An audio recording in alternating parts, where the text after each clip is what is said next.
নমস্কার বন্ধুরা, আমি অর্চনা। আমার চ্যানেলে আপনাদের স্বাগত। তো আজকে আমি নিরামিষ মূলা রান্না করব। মূলা একবার এইভাবে করে দেখবেন, খেতে কিন্তু দারুণ লাগে। আর মূলার যে একটা গন্ধ থাকে, সেই গন্ধটাও কিন্তু থাকবে না। বাড়িতে অবশ্যই একবার ট্রাই করবেন। তো চলুন দেখে নেওয়া যাক আমি কিভাবে মূলা রান্না করি। এখানে নিয়েছি দুটো মূলোগুলোকে এরপর আমি ছুলে নিচ্ছি।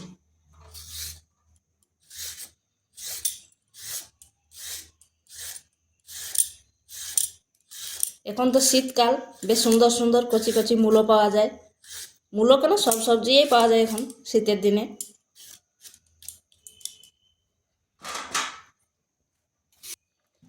এরপর মূলোটাকে গ্রেট করে নিচ্ছি। যারা মূলো খায়নি তারা একবার এইভাবে রান্না করে দেবেন, বুঝতেই পারবেন না কি খাচ্ছেন, মূলো খাচ্ছেন না পেঁপে খাচ্ছেন।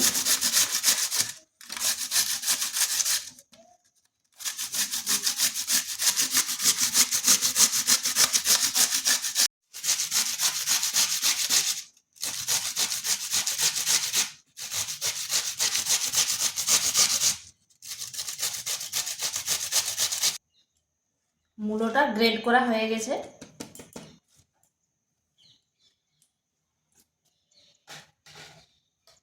এরপর এতে পরিমাণ মতো লবণ দিচ্ছি। লবণ দিয়ে খুব ভালোভাবে মাখিয়ে নিতে হবে।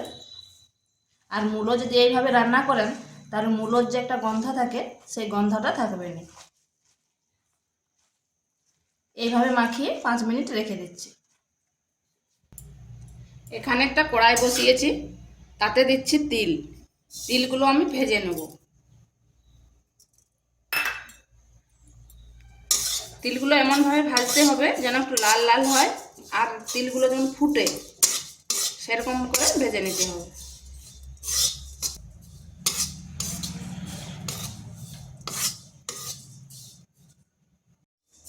তিলগুলো দেখুন ভাজা হয়ে গেছে, লাল লাল হয়ে গেছে। আর এই যে ফুটছে দু একটা, এখন নামিয়ে নিচ্ছি। এই তিলগুলোর সাথে আমি 3টে কাঁচা লঙ্কা দিয়ে দিচ্ছি। এগুলো এরপর পেস্ট করে নেব। ঝালটা আপনারা আপনাদের আন্দাজ মতো দেবেন। এখানে একটা আলু নিয়েছি মিডিয়াম সাইজের, আর এইভাবে ডুমো ডুমো করে কেটে নিয়েছি। এরপর আলুগুলোকে আমি ভালোভাবে ধুয়ে নিচ্ছি।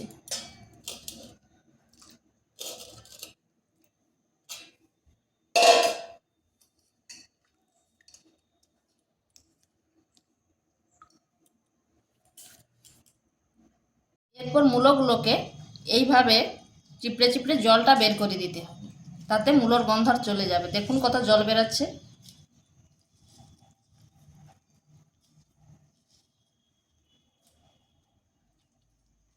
এইভাবে রান্না করলে মূলো আর গন্ধ করবে না। দেখুন কত জল।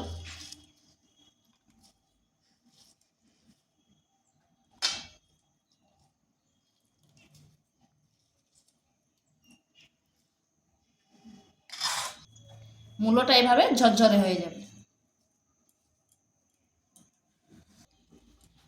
এখানে সরষের তেল দিয়েছি, তাতে দিচ্ছি কালো জিরে আর দুটো শুকনো লঙ্কা।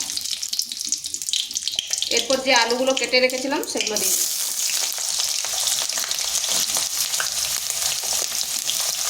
আর দিচ্ছি পরিমাণ মতো লবণ।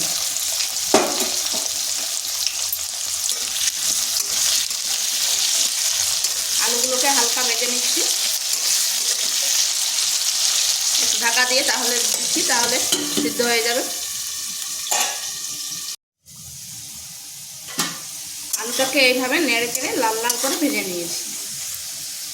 দেখুন সিদ্ধও হয়ে গেছে আলুটা।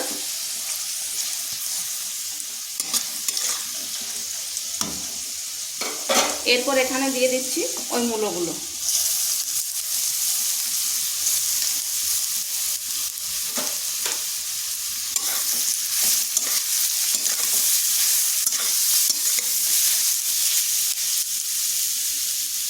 এখানে দিচ্ছি হলুদ। এরপর হালকা ভেজে নিতে হবে, মূলোর গন্ধটাও চলে যাবে। আর আপনারা হয়তো অনেকে ভাববেন যে তিলটা যদি কাঁচাতেই আমি বেটে করে দিয়ে দিই, কিন্তু তিল ভেজে নিলে ভাজার পরে একটা কি সুন্দর গন্ধ আছে। সেই গন্ধটাই গরম ভাতের সাথে এক থালা ভাত খেয়ে দিন।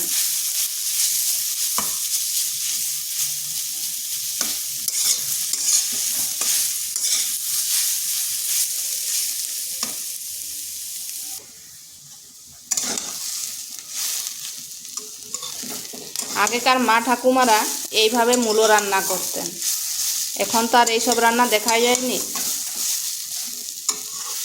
মূলোটাকে একটু ভালোভাবে ভেজে নিতে হবে। আর যারা মূলো খায়নি তারাকে এইভাবে একবার করে দেবেন, বুঝতেই পারবেনি তারা যে মূলো খাচ্ছেন বলে।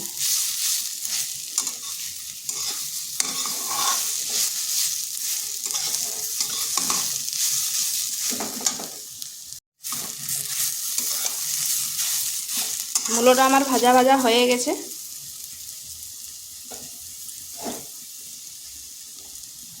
এরপর এখানে দিয়ে দিচ্ছি ওই তিলের পেস্টটা।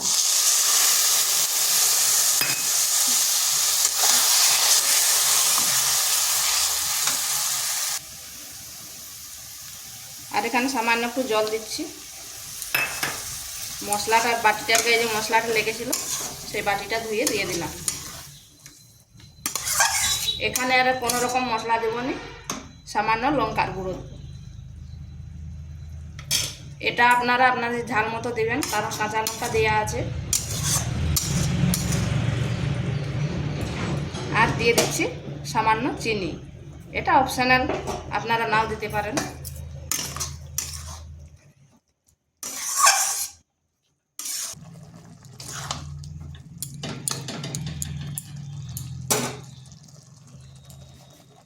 এরপর ঢাকা দিয়ে রেখে দিচ্ছি।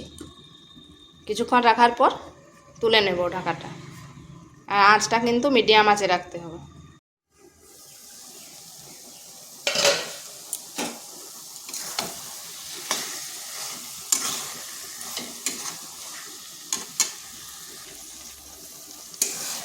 দেখুন একটু জল জল ছিল, প্রায় শুকনো হয়ে এসেছে। এখানে দিয়ে দিচ্ছি 4টা কাঁচা লঙ্কা। ঝালটা বারবার বলছি, আপনারা আপনাদের আন্দাজ মতো দেবেন, কারণ নিরামিষ রান্না তো একটু ঝাল ঝাল হলে ভালো হয়।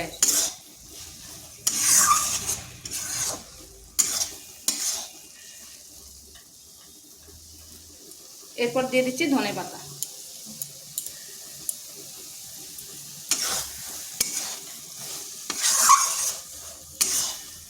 এই রান্নাটা একটু শুকনো শুকনোই করব।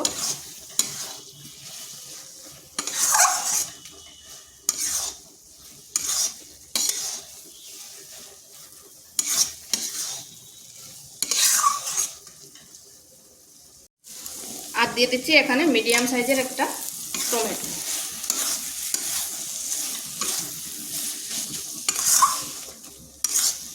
এভাবে বেশ কিছুক্ষণ নেড়ে চেড়ে নিচ্ছি।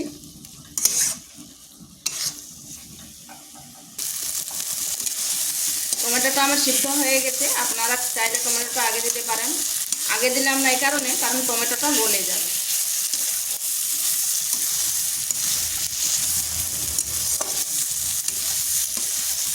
এটা হয়ে গেছে, এরপর নামিয়ে নিচ্ছি। দেখুন কি সুন্দর হয়েছে। এরপর এটা নামিয়ে নিলাম। তো আমার এই রান্নাটা হয়ে গেছে, দেখুন কি সুন্দর হয়েছে।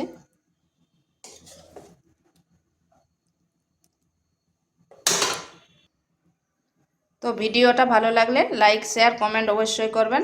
আর নিত্য নতুন রেসিপি পাওয়ার জন্য চ্যানেলটিকে সাবস্ক্রাইব করবেন।